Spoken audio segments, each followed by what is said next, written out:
Hi everyone, welcome to Living La Vita Loca podcast, a retro gaming podcast for some of your retro gaming needs. My name is Fazz. And my name's Rich. And we are here today once again. Why are we talking like AI? I do this all the time.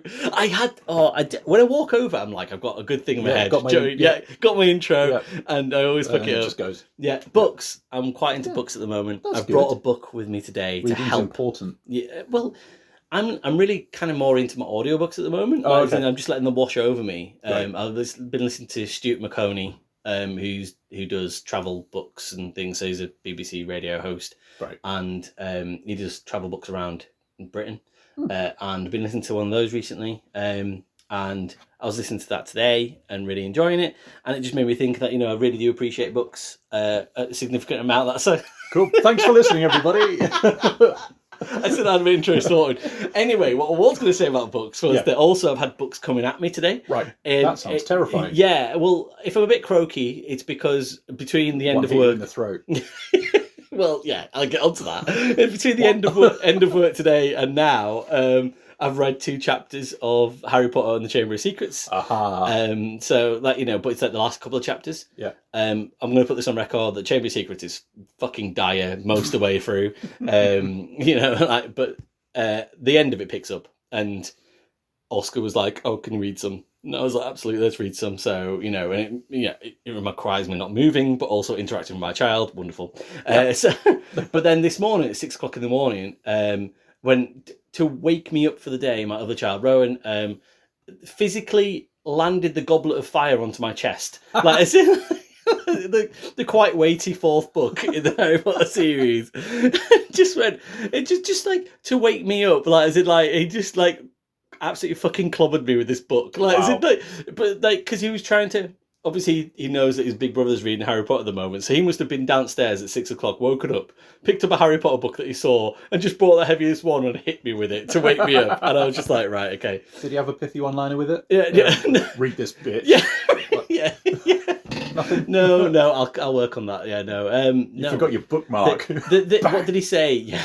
Yeah. What did he say? He just said... He said, "This must be the Chamber of Secrets, Daddy, because it's got an R on it." And I was like, "Well, he's read the letter R in the front of the book, so there you go." Progress, isn't it? Yeah. Yeah. I mean, I was well pleased about it at that time of the morning. Metal Gear Solid. Metal Gear Solid. Talking of long stories. It's a book that I've brought with me today. So I put it on Instagram recently about...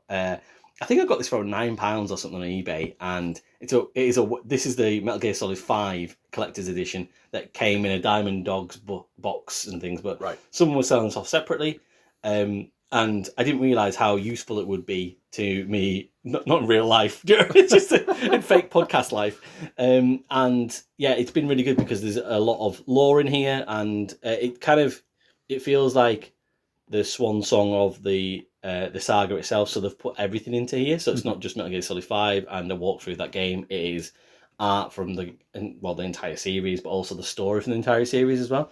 So that's been useful in researching this podcast, which we are now at. We're gathered here today. Metal Gear Solid then. We've done a podcast on Metal Gear Solid before. I covered Metal Gear Solid Acid on the PSP.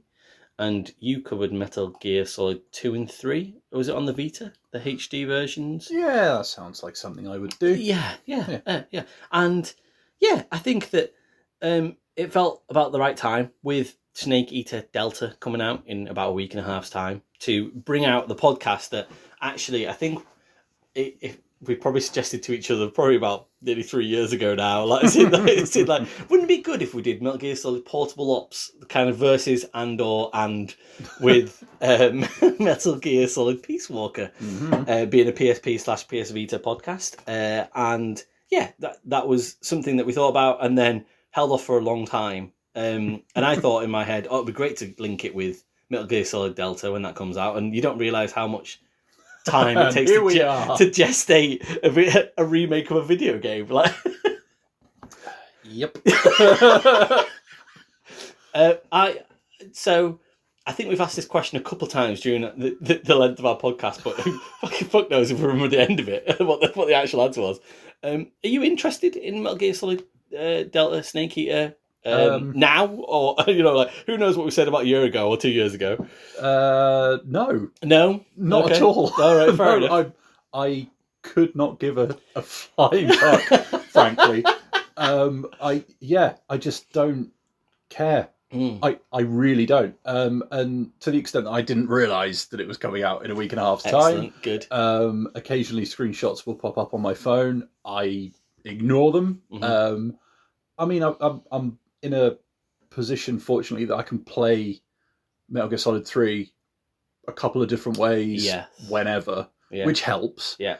But also, I haven't played it since I played it for the podcast. Yeah. So, and I could have, and I haven't. So, that's an interesting point, because I remember saying that on our Slam Dunk podcast when we did that thing where we're like, oh, let's press ourselves into saying, when we weren't sure how long the podcast would last. It was like episode 12. Let's quick get our favourite games in ever, because we might get kicked off the air by somebody. And I said that Metal Gear Solid 3 might be one of my favourite games ever.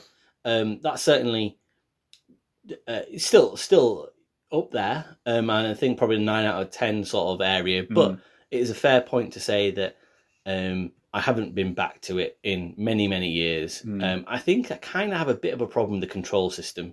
And I'm hoping that when I don't have to pay 60 or 70 pounds or whatever it is for, like if I wait for it to go on sale somewhere down the line a little bit, then I will dip back into it. I think I'm not going to be a day one adopter, but I am intrigued if it gets rave reviews, but what I mean by that is, are the quality of life things that have happened to it over the 20 years going to be enough for me to go, yeah, okay, I'm backing on that? That's fair. Yeah. And I think certainly the online element, they've started to sort of be a bit coy about the last few weeks and sort of say, oh, we're going to maybe bring back Metal Gear Online, which I was kind of really heavily into at university when Metal Gear 4 came out, in a weird amount, where everyone else we were playing like online, probably playing Modern Warfare 2 online, and I was like, I'm going to play Metal Gear Solid Online, like it's in the sneaking missions, like it's in.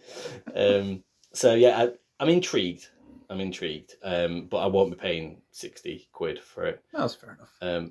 The reason that I'm kind of thinking that as well is that if you look at Mafia, the old country, it just come out 2 weeks ago, and that's coming out at like £45. And I am interested to see that pricing of that, to think that that's a brand new game, 10 hours long, and they're pricing it at £45 for this generation console. But because usually a game nowadays is 60 quid, so it was interesting to see that. And then I thought, should I pay £60 for a game that I loved 20 years ago, and they're not done anything with the audio or anything, or the story, or they're not changing it or anything, they're kind of keeping that the same for quality of life stuff.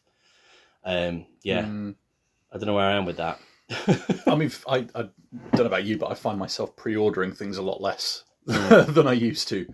And like, there will be certain things that, in fact, the definitive edition of Dawn of War came out recently, and I was like, maybe not day one, but I'm talking like maybe day 2 or 3. I was in on that, and I was like, well, yeah, because I've been wanting to revisit them, and it's been tricky, not impossible, on the sort of stuff I've got at the moment. But that makes it a bit easier. So I was like, well, yeah, like, sure, it's not a graphical overhaul or anything like that, but you are just making it a bit easier for me to play these things. Yeah, absolutely. That's fine. £14 with a bit of a discount for owning them already. Like, all right. Or even better, the Hexen and Heretic thing that came out. I was like, well, I've got those anyway. And I'm getting it for free. Like, well, yeah, all right. Thank you very much, Mr. Bethesda and Night Dive and etc. etc. When I saw that, I thought of you, because I was thinking that's exactly the kind of thing that you are. And I also feel that way as well. That you would be, that you'd be very positive about saying this is the kind of thing you should be getting as a remake, and how they'll offer it to you, and how Night Dive Studio do those things, rather than something where Konami are going, here, pay £70 for this, as in like, more that it should be that kind of, maybe, if it does come by via Game Pass, or it is £14 or £15, that is in, it just feels like I just feel like that's so much fucking money that is in, for someone to ask me to spend nowadays on something I've played before. I think for me, it's kind of a question of priority.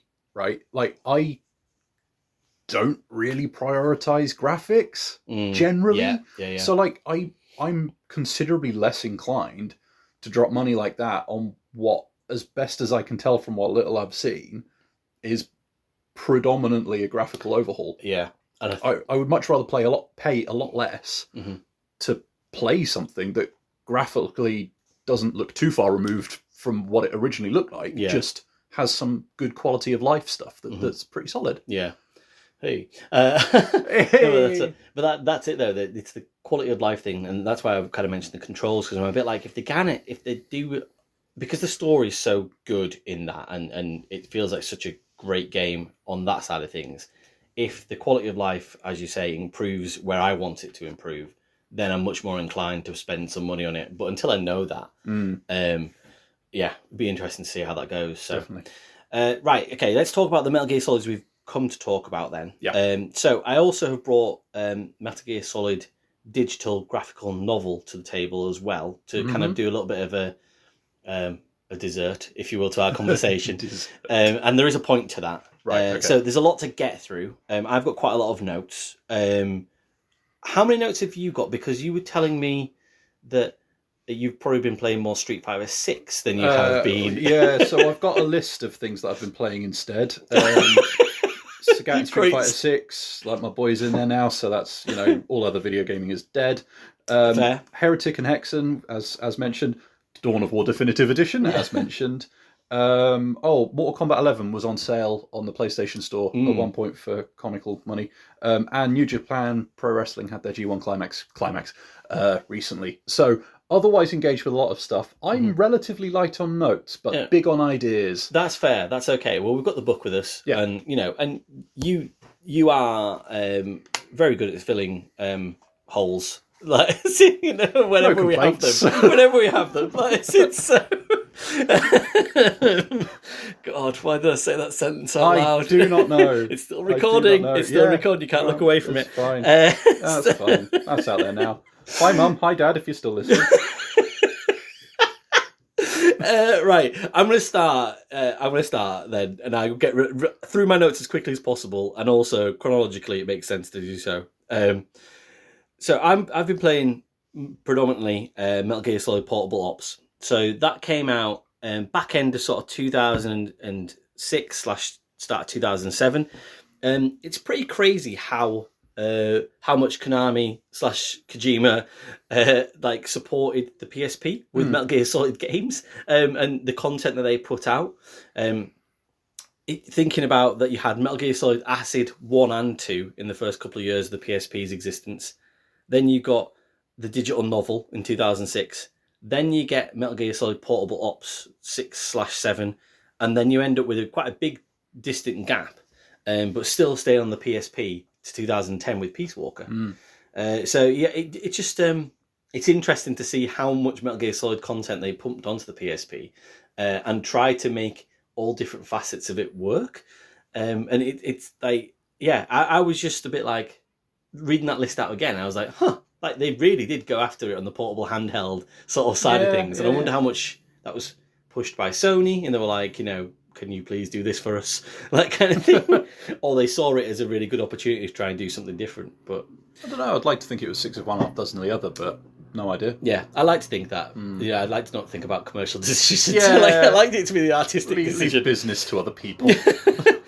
So just for clarity of what I've played, this isn't the Metal Gear Solid Portable Ops with the Plus version. Right. I've never touched that before, but I believe a lot of that is almost like just DLC content and multiplayer extra content. Oh, right. So I'm not sure you would get much more from it nowadays, certainly.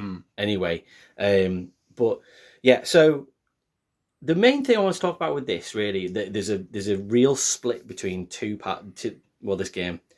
Gameplay, and you'll probably see where this is going, versus story, graphics, animation, sound effects, and tactics.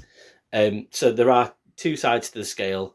One sits heavy with gold, and one sits light with shit. It's light shit, just like, cereal. I don't know. Like, it's like really light cereal. So we'll get into which side of that is in a second. But remind me never to get you to cook for me. Just, Wait, which scale did you use? You clean that, right? Yeah. Wait, which star sign is the scale sign? Pisces? Libra, maybe? Yeah, Libra. That makes sense. I think you're right. Yeah, no, I'm not a Libra, so it's okay. Yeah, no, I think you're right. Huh. But one of the main points is about the story, and this is why I want to get into this a little bit, because I texted you the other night and sort of said, it's quite interesting to me that it seems quite clear that Kojima doesn't want anything to do with Metal Gear Solid Portable Ops. And Peace Walker was his baby that he directed and did everything with. And it felt like at the time, he didn't really... Well, he definitely didn't, to start off with. He came out and said it, that Metal Gear Solid Portable Ops wasn't canon. And it was directed by somebody else and created by people within his team, but almost split off from some people that he was working on the Fox engine for Metal Gear Solid 4. Right. So it feels like maybe the B squad got sent out. The C squad got sent out. We've got too many people. Like, PSP, come on. So yeah, it feels a bit weird that that is the case. Certainly to me. You sort of stated that you didn't think that necessarily was the case. You thought maybe it was just that, because what was his? I can't remember what his words were now, but there was like it was a review on an interview on IGN or something like that. You sent me a link to, and there was something in his response about it. Seemed more like it was a kind of lukewarm, like artistic distance from it, rather than like complete wholesale disowning. I absolutely hate this work. It was almost more like I was working on something else, so I didn't pay attention to it. But that could have just been how I was reading it. Yeah, I mean, I remember, after we had that conversation, I remember at the start of Peace Walker, there's a very throwaway line from Kaz, who says something like, now that San Hieronimo? Like Hieronimo? I think it might be Hieronimo. We'll say that, it's easy to rhyme. That San Hieronimo instant is out the way, we can actually get on with the real work. Now that is like, and I was a bit like, that's the thing. Shady, isn't it? Yeah, I was a bit like, come on, man. Do you know what I mean? Like, it is a whole game. It exists. Whether it's good, we'll find out. But the important part, is the story, because a lot of what I would say is really integral parts of Metal Gear Solid lore happens during this time period. Then if you look in the collector's edition of Metal Gear Solid 5 guide they got in front of us, you would expect... So, for example, Peace Walker gets called the Peace Walker incident, and Metal Gear Solid 1 gets called the Shadow Moses incident. Whereas it doesn't call it the Metal Gear Solid Portable Ops or the San Hieronimo. I'll rhyme it every time. Hieronimo instant. It gets called the creation of Cypher, and it goes into the story, and it's quite a lot of deep lore around how you have Major Zero and Big Boss and Revolver Ocelot, and them retaining half of the Flosser's legacy, and then the formation of Cypher with that, and then also the falling out of Major Zero, and and then he becomes Cypher. All this kind of shenanigans that goes on, and then you get Big Boss, and you almost get those two different ideologies that come out of Boss's original ideology, which was a world without borders, but you end up with Major Zero being he's kind of in control of US power and meddling and making sure you dip in loads of global affairs to make that happen, which ends up with Metal Gear Solid and the Patriots and things. And then you get Big Boss's ideology, where it's like the world without borders, but then it's almost the dissemination of power and sort of, breaking down the establishment and trying to not get involved in the big powers wars and things. And it's just, and destabilizing the world that way. And it's almost, and all that is such dense information. And a lot of that is in this game. That is set up a little bit in this game. For it to kind of get brushed under the carpet a bit. And I'm like, so did Kojima not know that was going to happen in this game storyline-wise? Or did he suggest it? It's just really interesting. I'd love to know what happened there to say that. Did he do like a story outline or something like that, and then somebody else took the ball and ran with it? Is that's what's kind of gone on? I wonder. Yeah. But I don't know. Because this is set 6 years after Snake Eater, which would put it sort of in those early 70s times, which is exactly when that happens. And that is outlined here in the collector's guide right in front of us. And I'm like, and the reason I brought it is almost like as backup in case I forgot what I was saying, sort of thing, like, reference point. So, yeah, it's a bit weird because you kind of go, the story works during this game as well. It works really well. And it just sits perfectly in, especially in Big Boss's sort of timeline, for it to, again, not necessarily say it's definitely been swept under the rug, but for not to be built up to a bit more and say, oh yeah, you need to go and play Metal Gear Solid Portable Ops to understand a bit more about Big Boss. Because I do feel like from playing this, I understand Metal Gear Solid more than I would do if I hadn't have touched it before. Right.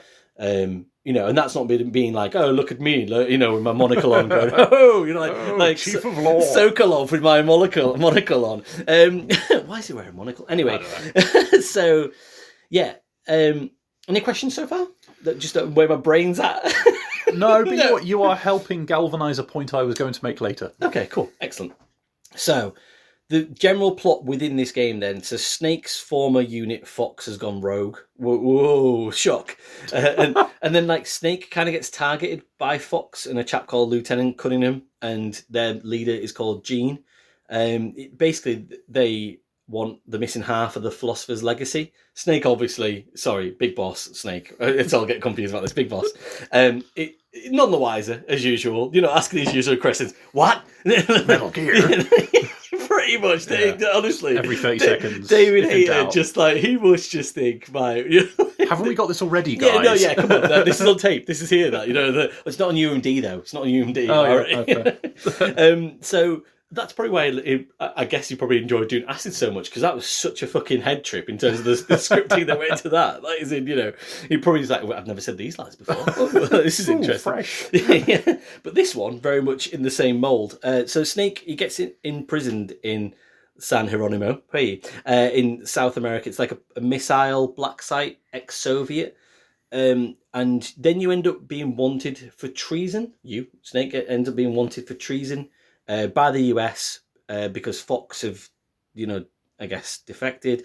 Blah, blah, blah. And you kind of, effectively becomes that sort of thing where it's like, the only way you can clear your name is by taking down the organisation to prove to us, which is exactly what Boss is in Snake Eater as well. Yeah. And it's like, so you need to prove to us that you are loyal and therefore, you're not a threat to us. Which at this point, you're kind of not clear if Snake sort of is or isn't really, because he's kind of already becoming a bit disillusioned with the US and the idea of Cypher and things. So it's not like he does become a threat, very much so, in the end. But it is good because you do get a real sense of the embedding of the ideology of the Boss and how he feels about the world through this, and almost that the way he starts kind of like shrugging his shoulders towards like organised society, just like, fucking hell, like, as in, this is what I've got to deal with every single time. Bring me a disused oil rig. Yeah.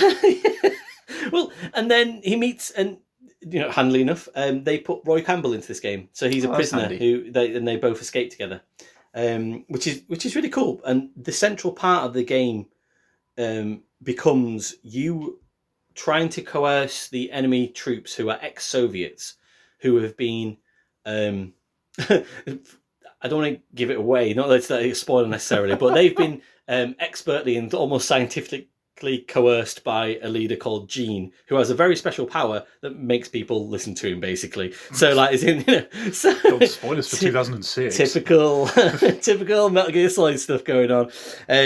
But he is basically trying to do the same sort of thing. He's trying to destabilize the world and get nukes launched either to the US or from the US, and it becomes this sort of timey-wimey, sort of twisty, sort of, not timey-wimey, sorry, but that is certainly this espionage sort of, thrills and spills, where you're not quite sure what Gene's up to, you're not quite sure what Lieutenant Cunningham's up to, and you don't know if they're going to be on the US side, if they're going to be on Cypher's side, if they're going to be on the Russian side. Like, it's all interesting and, typical Metal Gear sort of, stuff.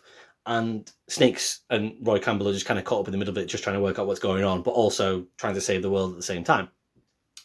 You decide that, again, I always do that. I'm like, me, the player. Big Boss decides that the best way of doing that is to get the enemy on your side, because you need a bit of an army to help you do this, which is completely different from anything before this in Metal Gear Solid. It was always a single insertion. Solo operation. Yes, yeah, exactly. Tactical espionage, by yourself sort of thing.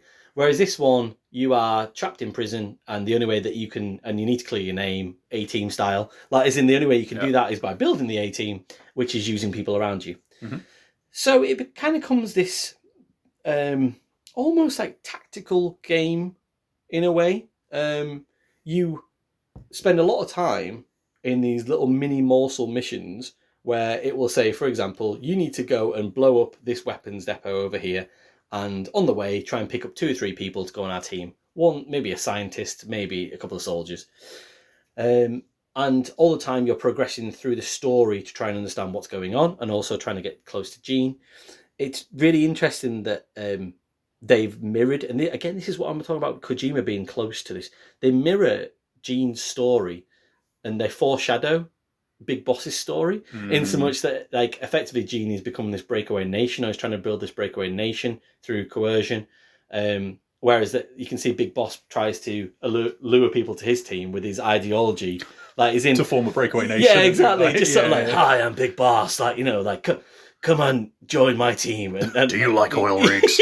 Just like within like 3 seconds, like he's in their pants. Honestly, like Big Boss is just like, he's just like, hey, and that's like, how he does it. Oh my god, like, you know, oh my god, it's Big Boss. Like, honestly, it's a bit on the nose in that sort of, but at the same time, you see that he's kind of like chastising Gene in this story to be like, you know, like you're destabilizing the world and stuff and everything. You're like, come on, boss. Like, you know, wow. Tisk. Like, you're going to end up doing the same fucking thing. Like, you know, like, and then Snake's going to come along and kick your ass. But it's like, so it's quite clever how it does that. It's nice to see the sort of burgeoning relationship of your young rebel army sort of building. You don't get to see a lot of it, but in these little mini cutscenes that are mostly graphical, novel-esque, much like Peace Walker and much like the graphic novel. You know, save that space on the UMD, you know, draw it nicely and they will come. So, yeah, you kind of get a little bit of a feel for that.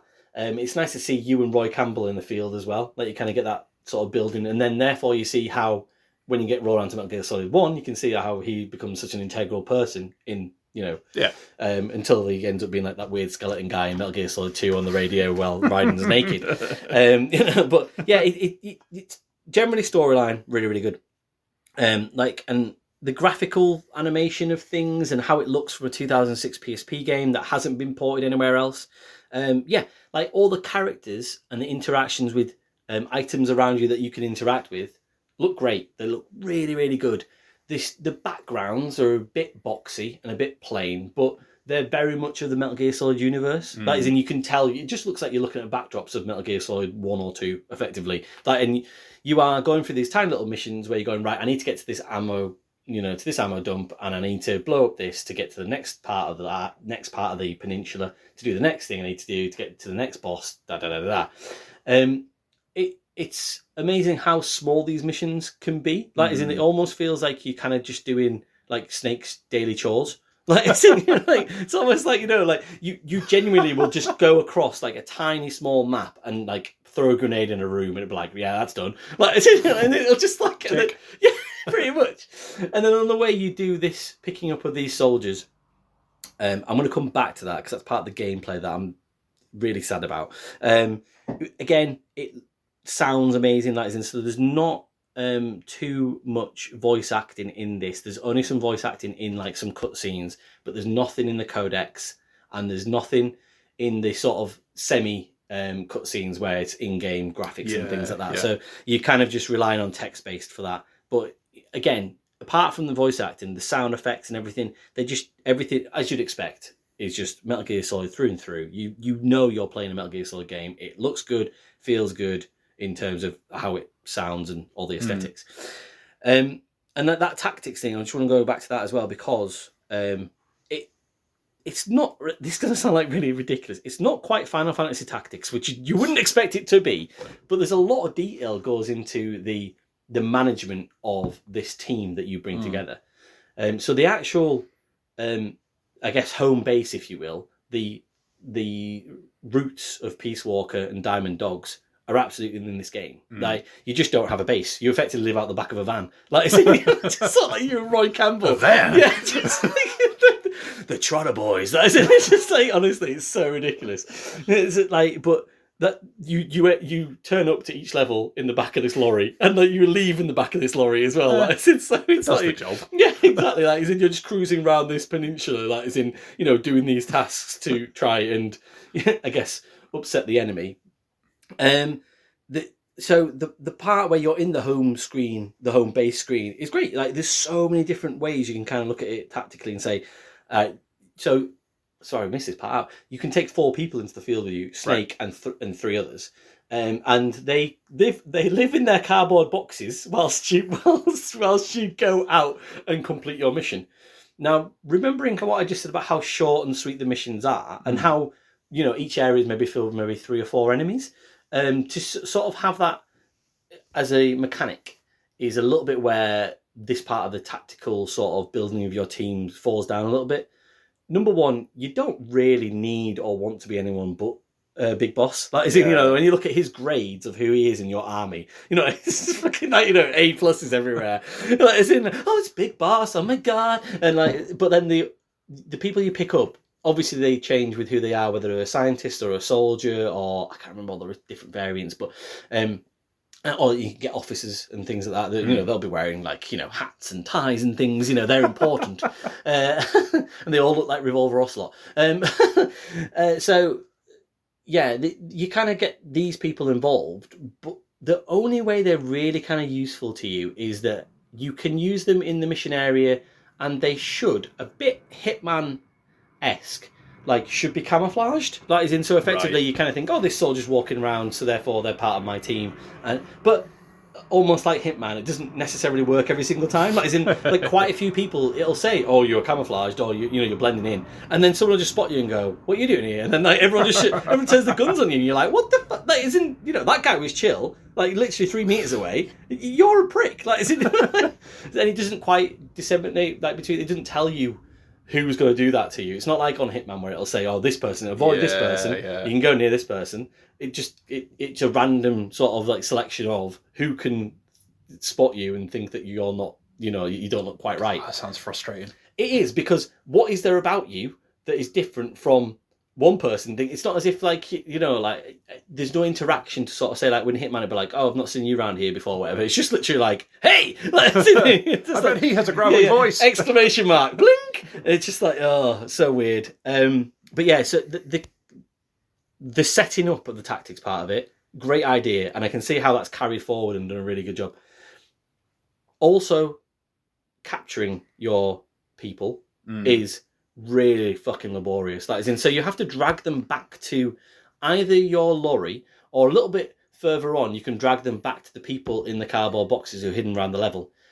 You can only make them move away from near your lorry if you use them. That is in, so if you say you take Snake halfway through a level, then you put him in a box, then you bring someone else, bring him over there, put him in a box, go back to Snake, knock out a guard, bring him to the guy in the other box, and then go, can you please take him away from me? And they're both probably just scuttling away under a fucking box or something. Or you have to drag them all the way back to the lorry. And that animation and Metal Gear Solid dragging a guard. Yeah. And you're just like, oh God, this is thing. Now, they do make it that some of the soldiers that you recruit can extract people a little bit quicker. But I mean, it is minute. It is like, and there's so much the gameplay used up doing that basically, and then so then you don't see the benefits, because then you start going, I don't want to have to fucking collect like these people. That is in, unless they are a locked gate on the next level where you have to have a certain type of person in your team, whatever. I'm like, fuck that. Like, I'll just go with my one gun from the start, and I won't develop any ammo, or won't develop any weapons that people can do that in my development team. Again, going back to the tactics being good, you do have to as well. You send people out on scout teams to different locations around the peninsula, and they'll find out information for you. Brilliant. What a wonderful idea. I just do not want to have to spend the time to collect the people to have to do that, because that's fucking boring. So the idea behind it, brilliant, but actually having to collect enough people to do it is stodge. It's just like, really, really just so annoying.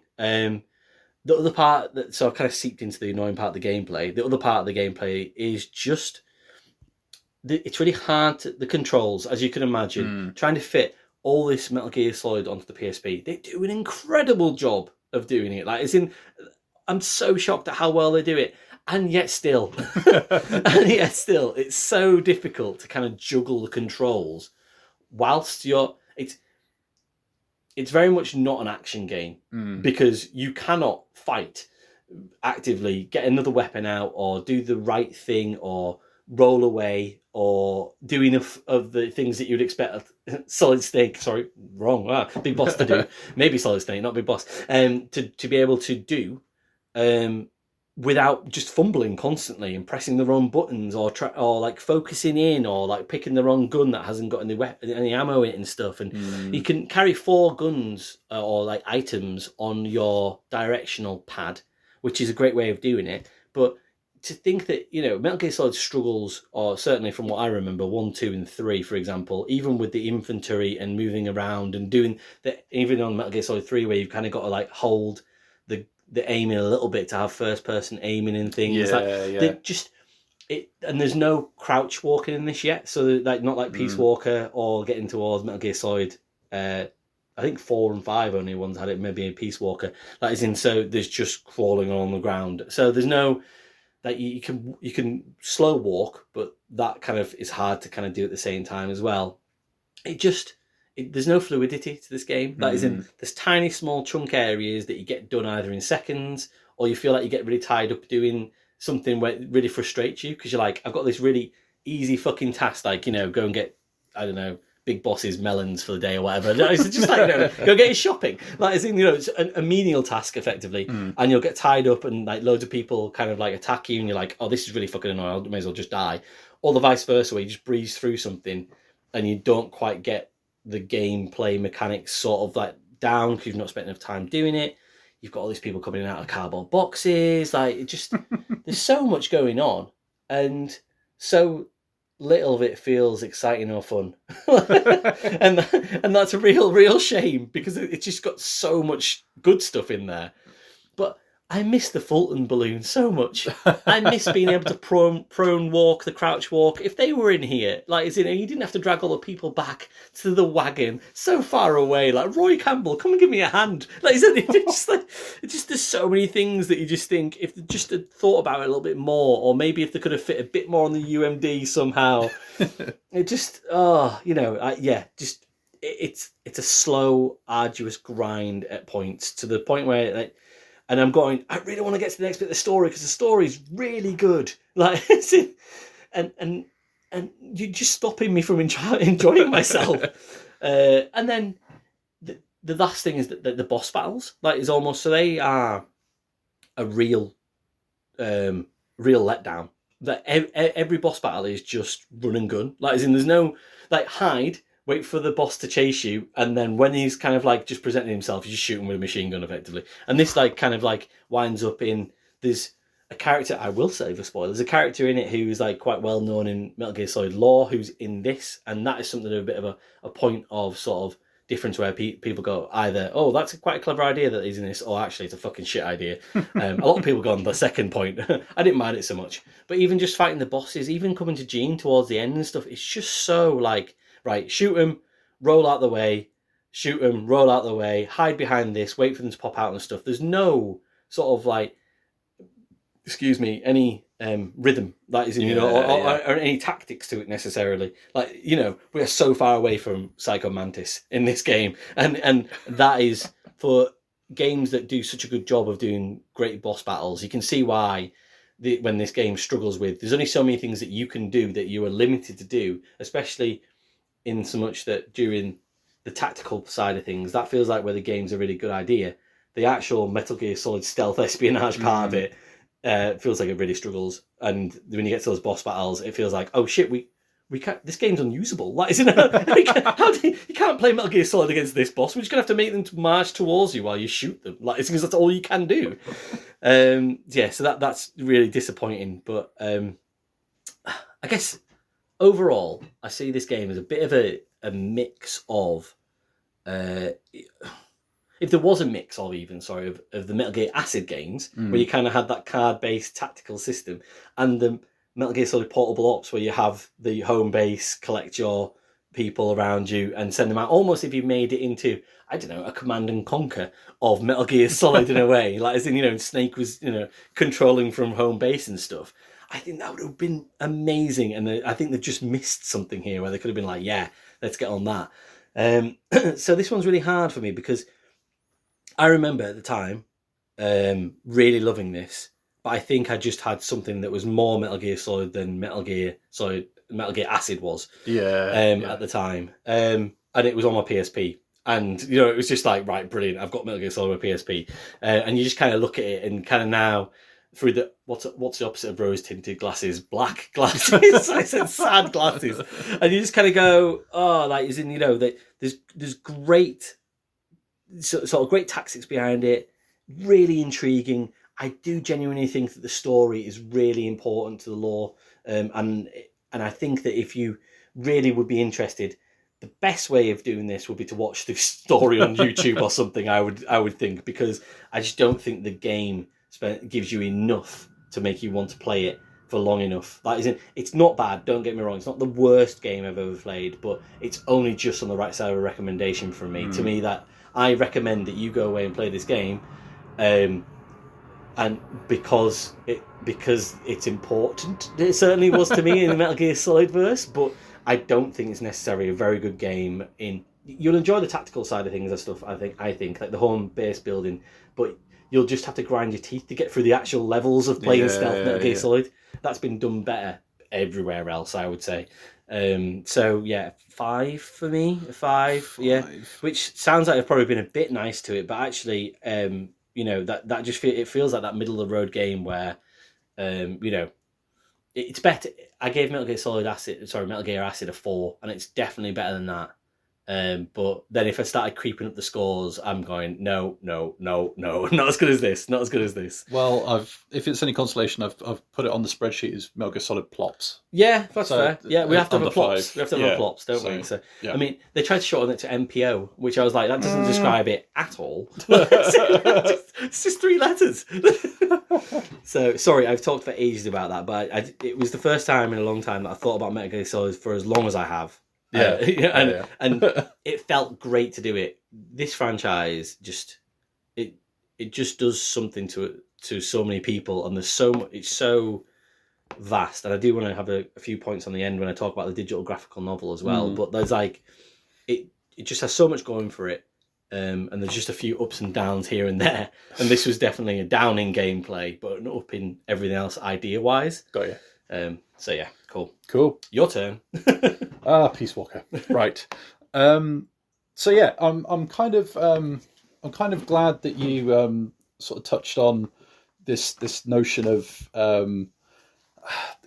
bits of story popping up and foreshadowing and all that. Like when because I played through this a bit, and then I took an unusual step. I went on Wikipedia to have a look to see if the kind of critical views reflected what I was feeling. Okay. And interestingly, in that, I think there was a quote from, I think it was IGN back in the day when they were reviewing it. They point out for Peace Walker how it's this kind of good amalgamation of a bunch of ideas from different Metal Gear Solids, all kind of coalescing. So you kind of got the graphic novel art style for the cutscenes. You've got the sort of base management and team management stuff dialed up to 11. You've got the truncated mission structure and all that kind of stuff.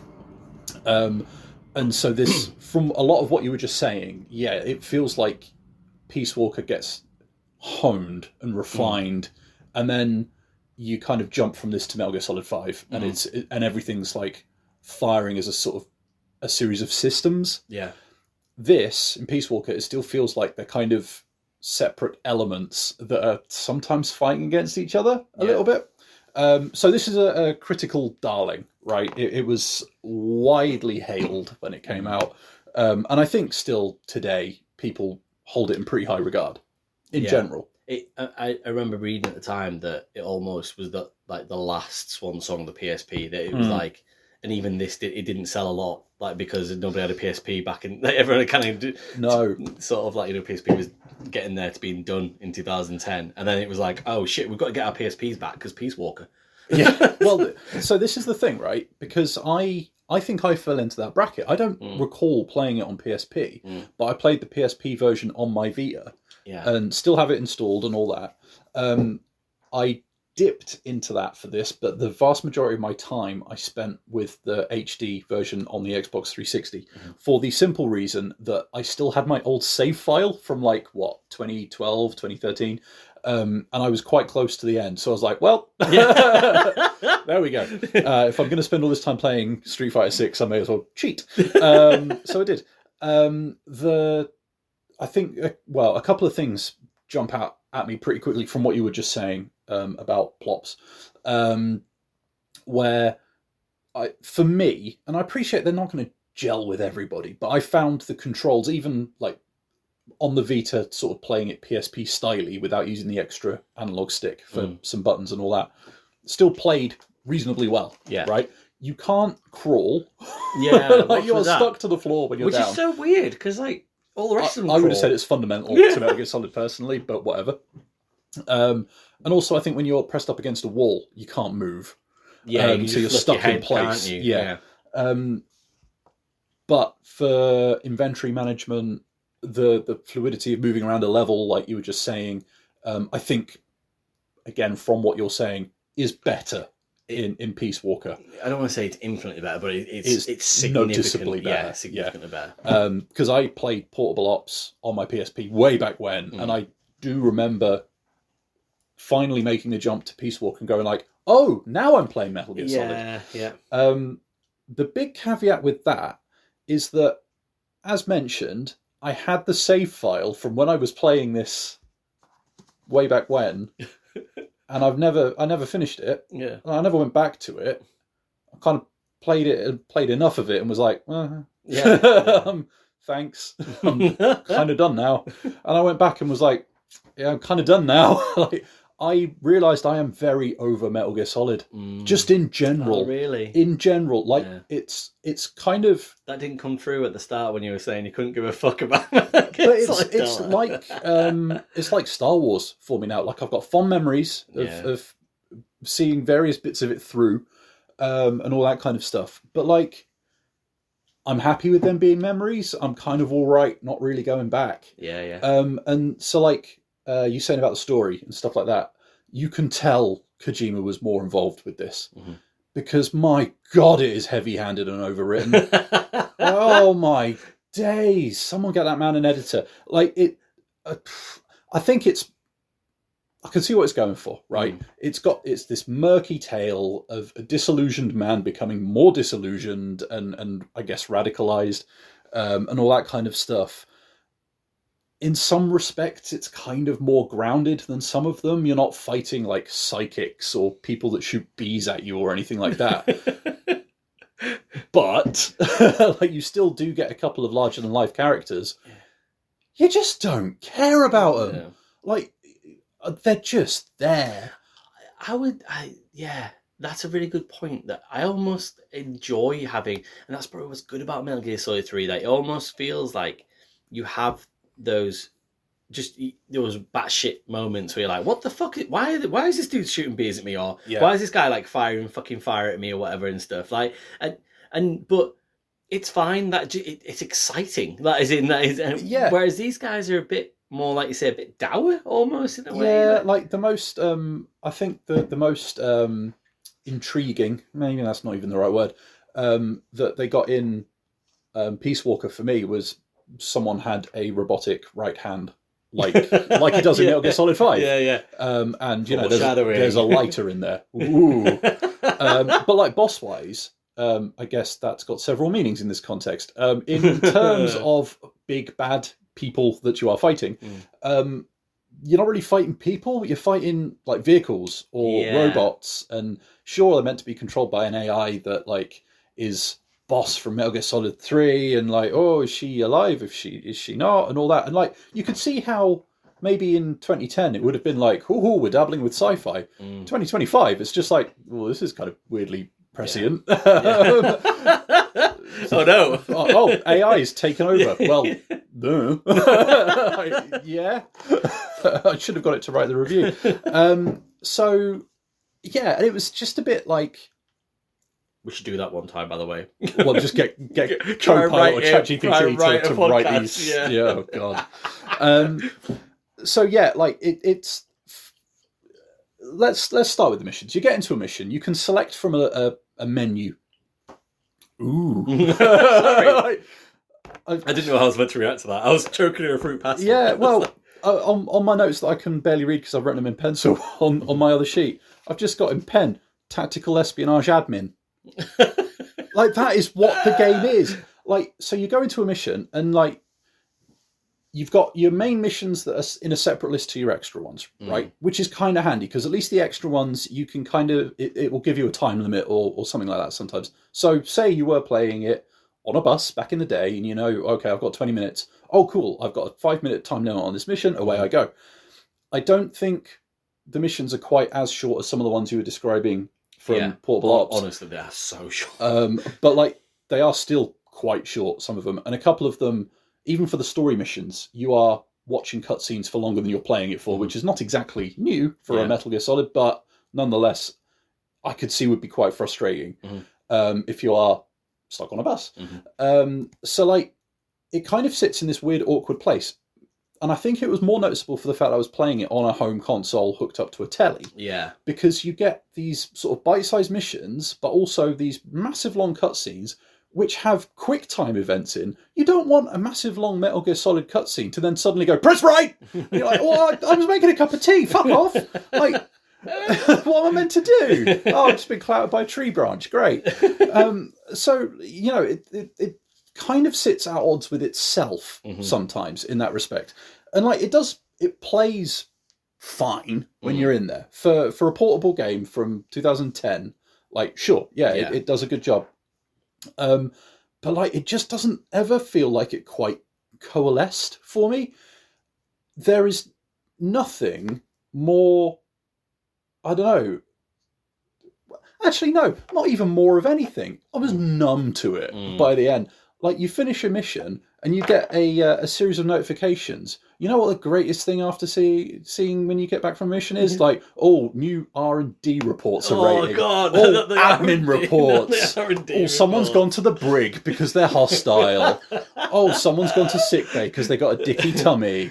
Oh, lovely. It's just like... They're the kind of things that you spam past on Metal Gear Solid 5 because you're like, I should get back out to the amazing gameplay. Yeah, exactly. like, do I not have people for this? Yeah. The number of people I've kidnapped from this war zone... Well, you'd have a footload more than you would in Portable Ops because tell you...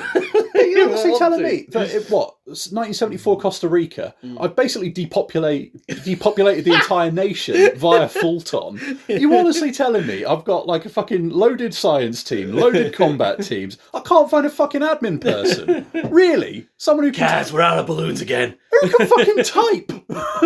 You know, like... Just someone will fill out a form, surely. Like, it just, so much of it just felt fucking soul destroying. It really, like, I didn't sign up to manage a base, and this game is desperate for you to manage that base. Like, it gives you so many ways to recruit soldiers, it gives you so many ways to gift things to friends of yours, to go online and do co-op stuff, to engage with its systems. Yeah. They are not systems I wanted to fucking engage with, right? Okay. Like, and I could totally see if you were into that side of it and you liked the idea of embodying that character and building that force, and you were of that kind of persuasion, I could see how it would be catnip. Yeah. Right? And I could see how you would want to, maximize the efficiency of your combat units and send them off to go and get, all sorts of interesting items. Me, I guess I'm more of a hands-on kind of espionage technician. Yeah, but that's the thing, isn't it? And that's probably what I was trying to get to with the Command and Conquer sort of thing. That I think that you could do that with a Metal Gear Solid game, but if you let people know that's what's going to happen, exactly.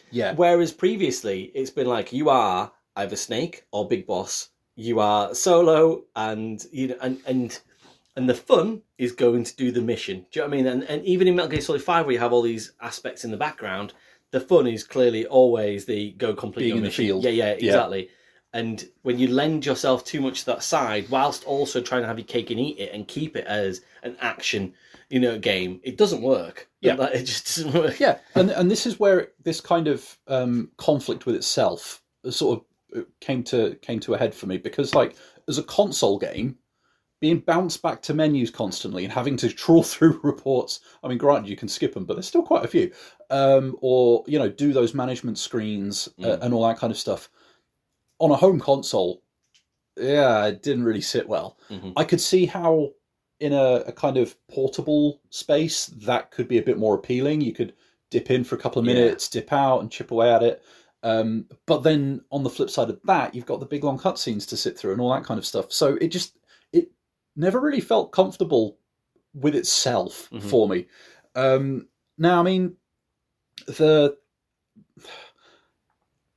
some of the missions, like, because obviously it's a Metal Gear game, right? The big stompy robots, all that kind of stuff, right? And you get towards the stage where you are building one. Spoiler alert. To do that, you're going to have to, take bits off of the bigger enemies and all that kind of stuff to get to those sorts of points. You're going to go through the main missions, and you've got your extras. You could do some of them co-op. I wasn't able to for the obvious reason that I was on an Xbox 360, and all that kind of stuff. I can imagine that some of these missions would have been far more entertaining with a couple of people with you. Obviously, how could they not be? But when you're on your own, my God, some of them get grindy.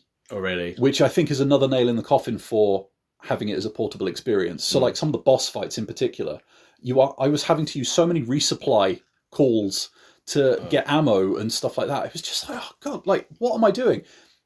And then you realise that, okay, well, if I go into the extra missions, maybe I can find weapon blueprints, maybe I can find soldiers, prisoners to recruit, to make my teams better, to go and get better kit, to then go to the bosses and beat them quicker and all that kind of stuff. So you can see how it all... You kind of getting pushed down that avenue. Yeah. It hangs together, or how it's meant to hang together, rather. Yeah. Personally, if it's extra, I assume it's surplus to requirements and it's just there if I want to, rather than, oh, you're expecting me to. Yeah. And there are a couple of, like, points in the story where it's definitely, like, not even encouraging you. It's telling you to go do, go find this person, like you mentioned in Portable Ops and all that kind of stuff. And okay, that's annoying, but sure.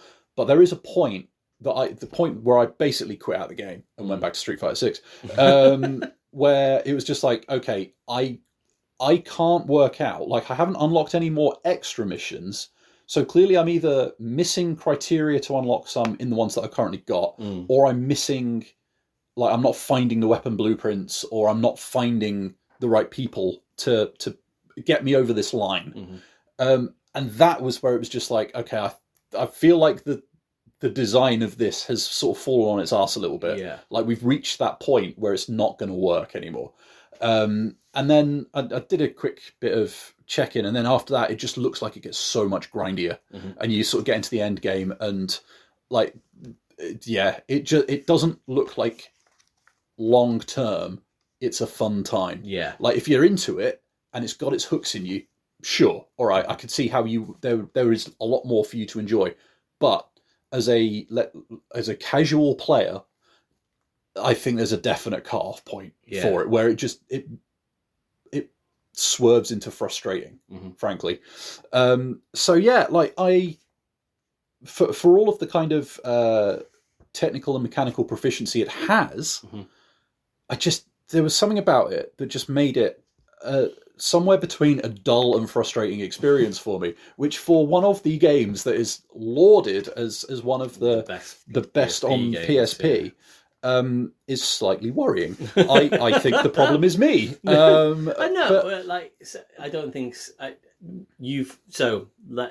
I'll try and be clear here that I think that this is very much a subjective view, which is absolutely fine to have because that's what we want to have, but completely and utterly justified from what you're saying as well, because it's what I was kind of little bits that I was feeling with Portable Ops. Yeah. But this is the most technically proficient game possibly produced on the PSP, but it doesn't mean that part of it is fun. That's exactly it. It's fun, right? And that is the bit that was missing for me. And like I've got here the other big note I can see on my page that I can barely read. I think I always wanted to like it more than I liked it, and I think that is still the case. So like I know before now, Jet Set Radio comes to mind as a pretty good example of another one that was lauded that it just didn't gel with me. Yeah, I think this is possibly, like, if I was feeling harsh, this is the game that I would point to and go, most overrated game ever. I don't think I would, unless you had to, sit me down and go, if you had to name one game that you thought was massively overrated, I think this would probably have a fair shot. Yeah.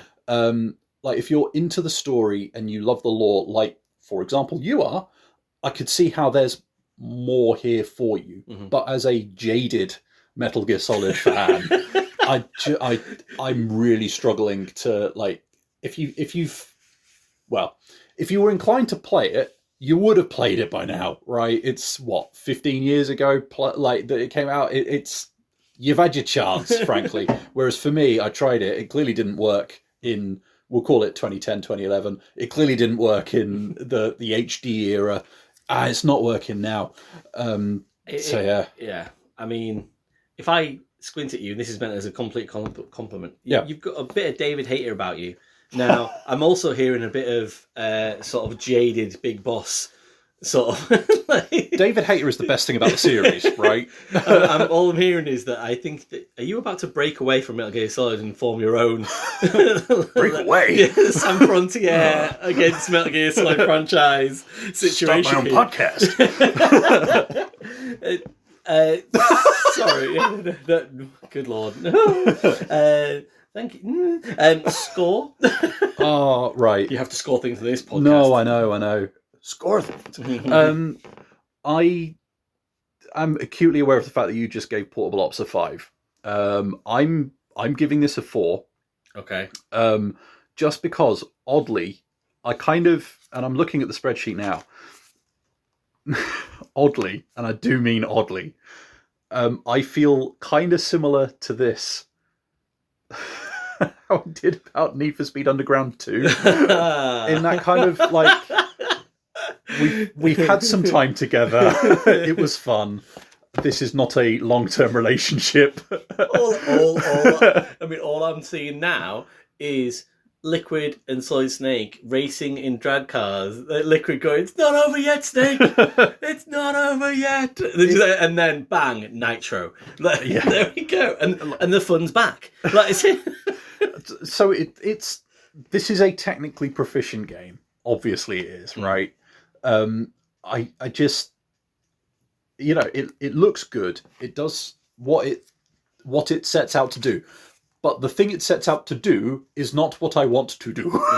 Like, that is a game for somebody else. It's not a game for me. No, fair enough. Should we play a little game before I go into digital novel for 5 minutes? So, the Metal Gear Solid series, thinking about Metal Gear Solid 1, 2, 3, 4, 5, Peace Walker, and Metal Gear Solid Portable Ops, which I'm like, yeah, it's canon. I'm getting it in there. So, is there a Portable Ops 2? No. Oh. Peace Walker. Oh. And so either great gameplay, great story, or great gameplay and story. Right. So and the game is, guess what I've got written down, basically. Oh, right. Okay. Right. So this is very much just me and my little brain, but it's nice. So let's just go through it then. Metal Gear Solid 1.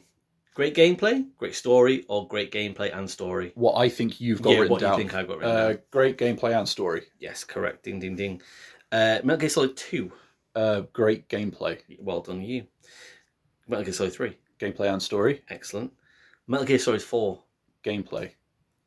Story. Really? Yeah. Interesting. Yeah. I thought the story... mostly because there's not lots of gameplay, there's lots of story. That is a fair point. I think that might just be what it was, maybe. I picked it up about 2 weeks ago. No, 3 weeks ago. And yeah, did the opening bit and was like there for about an hour. It was like, I've taken 3 steps. Yeah. It's very divisive, that game. Metal Gear Solid 5. Gameplay. Yes, well done, correct. Peace Walker. Story? Yes, well done, yeah. Story. And Metal Gear Solid Portable Ops. Story. Yes.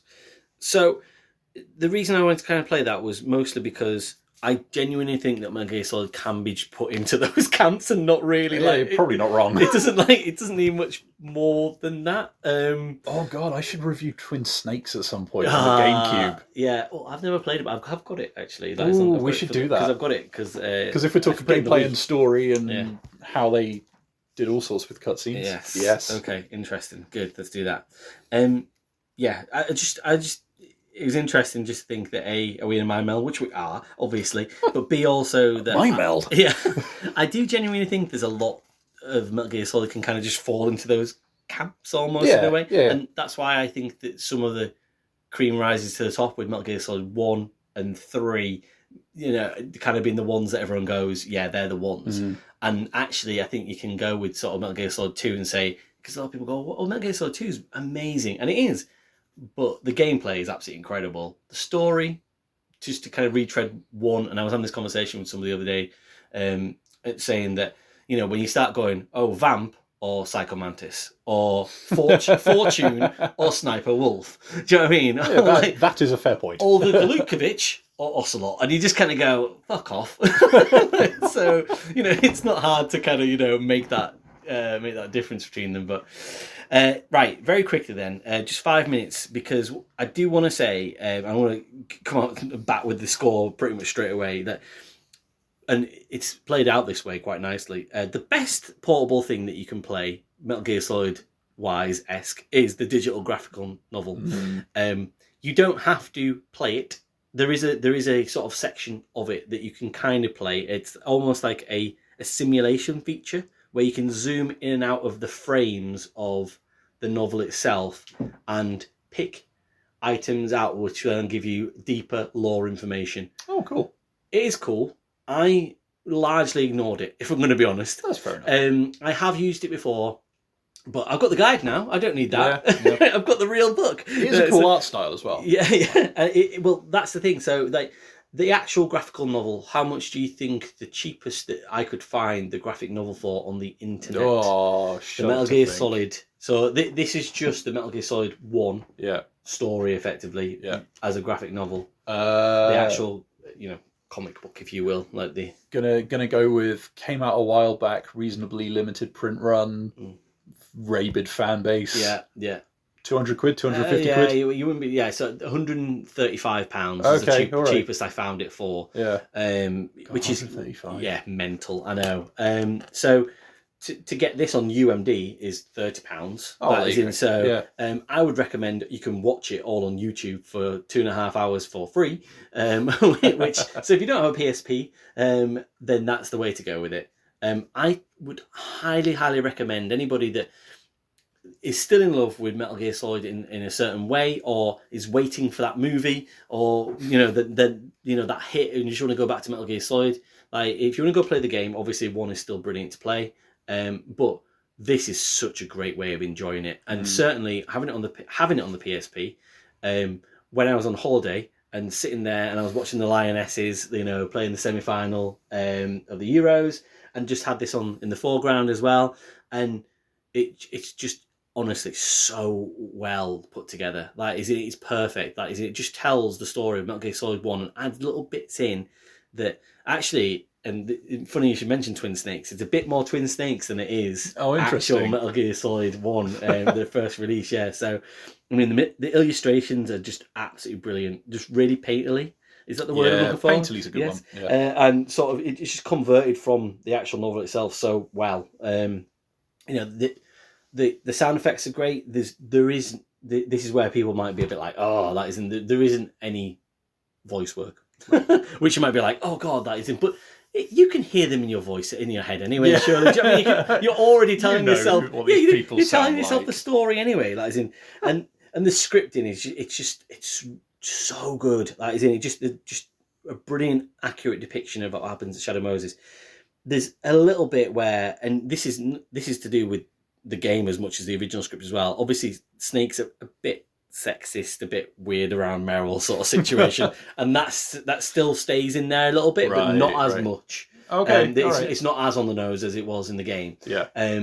And yeah, it kind of, you can tell someone sort of thought about it, went, yeah, that's probably not, you know, dial it back a bit. A little bit, yeah. So, but then on the flip side of that as well, they really ramp up how much of a fucking badass Solid Snake is in this. That is good. So much more even than the original Metal Gear Solid 1. In so much that he just backs himself at all times. Like every time a boss turns up, he's like, "Fuck you!" just tightens his bandana a little bit more, and he just says whatever he needs to say, just to be like, "No, I own this room here right now." Like it's just like, oh God, without actually knowing what's going on.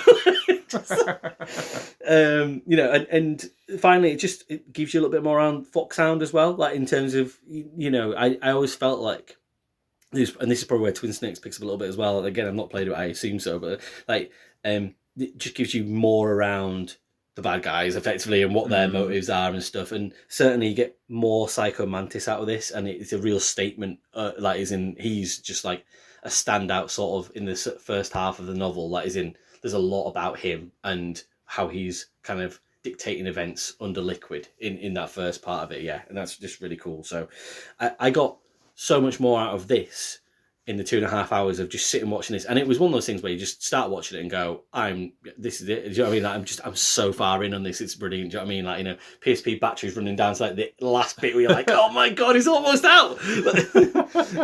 Yeah. So yeah, absolutely wonderful. You know, 9 out of 10 minimum for this, as in like as an event. You know, if you can't watch it portably, you know, then just get yourself on YouTube and watch it. And for me, it's the best thing that was produced for the PSP that I've certainly experienced so far from any of these games. And so, you know, over this period of time, and this sounds a bit wanky, but I think, you know, we've gone into quite a lot of detail about Acid now, and then also about Portable Ops and Peace Walker and stuff. And it's almost like this definitively to me is like, yeah, this is what Metal Gear Solid is all about, and how good it looks, and it's not even a game really. Just so crazy. Kojima always wants to make a film, I guess.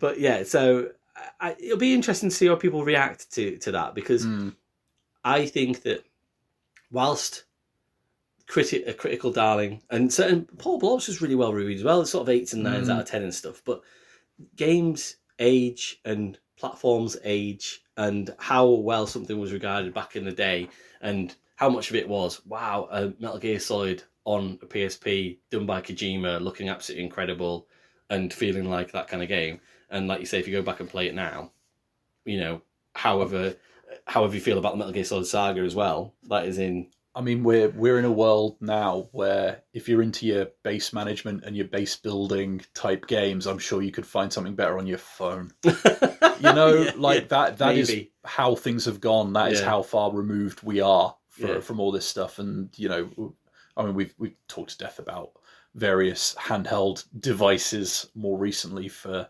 whatever, you know, gameplay you fancy and all that kind of stuff as well. So yeah, I think it's...